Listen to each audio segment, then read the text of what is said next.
It's time for all the hits, highlights, and heroes. It's time for Friday Night Blitz. Would you look at what the rain did to my hair tonight?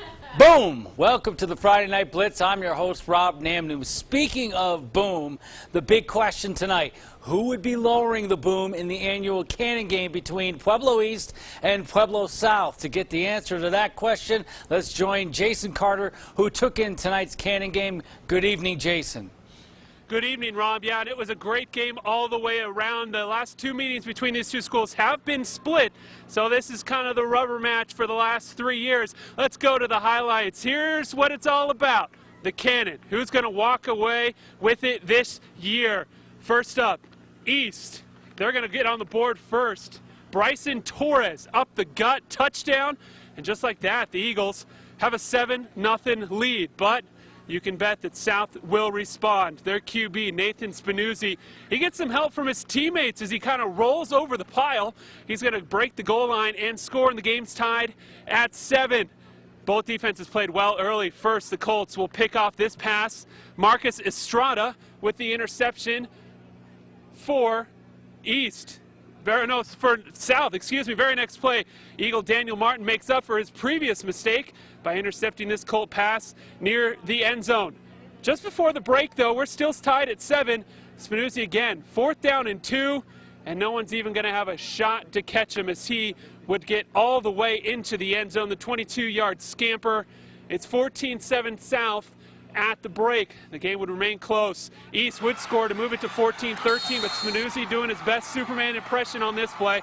He's going to fly into the end zone, and it's 20-13 in favor of the South Colts. South starting to pull away a little bit. Dennis Ramos is going to pad that lead. A short little touchdown score here, and South is up by 13. They've doubled up the Eagles, 26-13 at this point of the game. The Eagles, however, not going away. Martin keeping East in it. Another score for him. They would go down 26-20, and eventually South would go on to win by a final of 34-20. I'm now joined by South quarterback Nathan Spinuzzi. And Nathan, just kind of talk about this game a little. Back and forth, really, the entire time. Yeah, it was a back-and-forth game. We had a couple mistakes. I had a couple mistakes, but we rebounded well. They would score, we'd go back down and score. And I like how we really rebounded, came back and scored when we needed to. When they scored that first touchdown on you to take a 7-0 lead, did you guys panic at all? What was kind of the feel in the huddle? No panic. We knew we could come out and drive the ball down on them, and that's exactly what we did. They had a good defense, but we felt like we could exploit some of their weak spots, and we went out there and did that. How does this game hopefully kind of set the tone for you the rest of the year? Having a big game like this is huge, especially to come out and win it like this. We're going to have a lot of momentum going into next week, and hopefully we can carry that through the year. Well, congratulations on the victory today, and thank you for your time. Have a good rest of your week. Yep. And again, big win here by the South Colts as they will hold on to the Cannon for another year, the final 34-20. Reporting live in Pueblo, Jason Carter, KRDO News Channel 13 Sports. All right, thank you, Jason. Yeah, that Nathan Spinuzzi, he sure can spin it, can't he? Now, every football coach at every level says the biggest improvement a team make is from week 1 to week 2 in the season. Last week, Pueblo West won the Pigskin Classic by a French fry, while Vista Ridge, who was led by a quarterback named Elway Tubbs, they put up 54 on North Glen. Both squads met up at Cyclone Stadium tonight.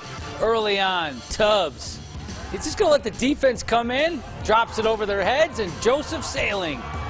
Oh, he's going to go sailing down that left sideline. No one's going to get him for a touchdown. Coach is saying, yeah, go for one. Wolves would go up 6-0. West, though, they go to work. Cameron Vaughn doing what he does. Picks up hard yards and a first down.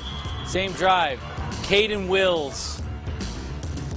Wills fights for some yardage, gets close to the end zone. Then Wills going to will his way in.